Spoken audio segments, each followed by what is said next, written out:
బీసీలు బలహీన వర్గాలు కాదు, బలమైన వర్గాలను చేసి చూపించిన ఘనత విశ్వవిఖ్యాత నట సార్వభౌమ స్వర్గశ్రీ నందమూరి తారక రామారావు గారిది.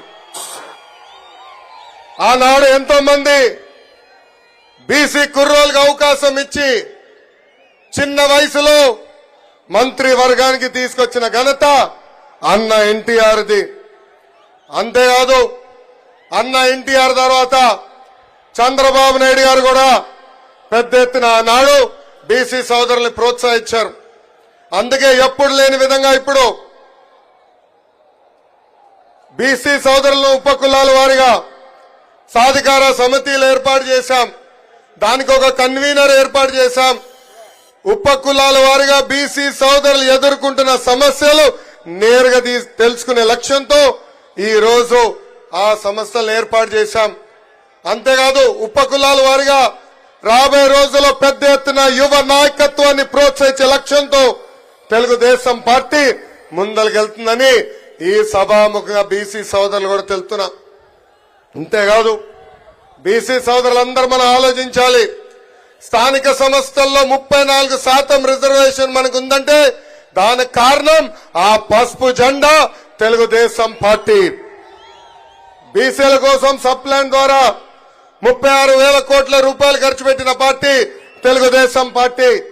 బీసీ కార్పొరేషన్ కి 3,000 కోట్ల రూపాయల నిధులు కేటాయించి 4,20,000 మంది మన బీసీ సోదరుల నుంచి పేదరికం నుంచి బయటికి తీసుకొచ్చిన పార్టీ తెలుగుదేశం పార్టీ.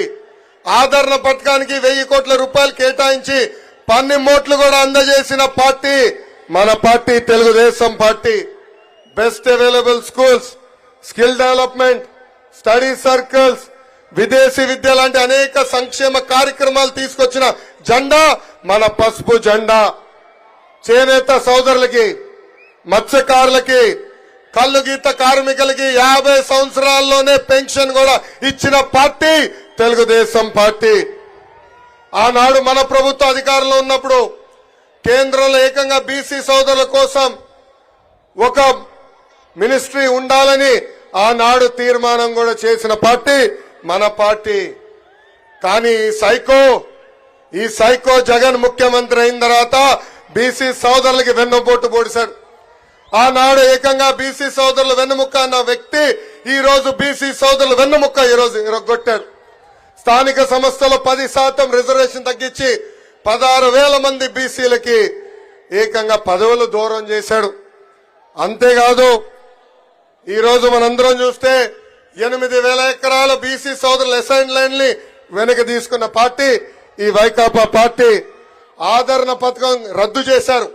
ఆనాడు ఆదరణ పథకం కింద మన బీసీ సోదరులు 10% డబ్బులు కడితే కనీసం ఆ డబ్బులు ఈ రోజు రిటర్న్ ఇచ్చే పరిస్థితుల్లో లేరు.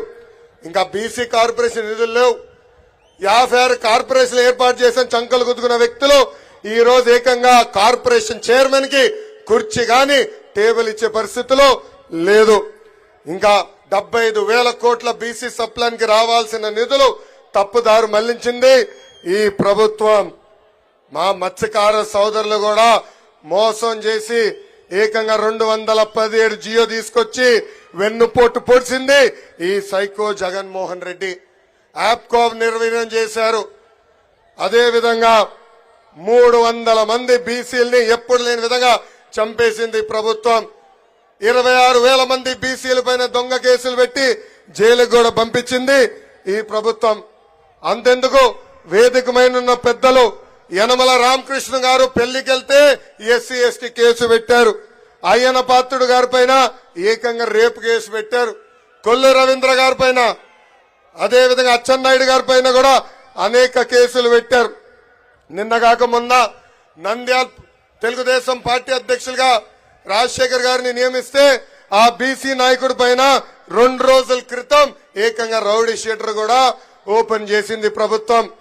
ఈ ప్రభుత్వం ఒకటి చెప్తున్నా, మీరు పెట్టే ఎఫ్ఐఆర్లు మడిచి ఎక్కడ పెడతారో పెట్టుకోండి. 2 నెలలు మా ప్రభుత్వం వస్తుంది. రెడ్ బుక్ లో ఉన్న ప్రతి పేరుకి వసూలు చేసి తీసుకొచ్చే బాధ్యత నేను తీసుకుంటా. అంతేకాదు వాళ్ళ పార్టీకి చెందిన మంత్రులు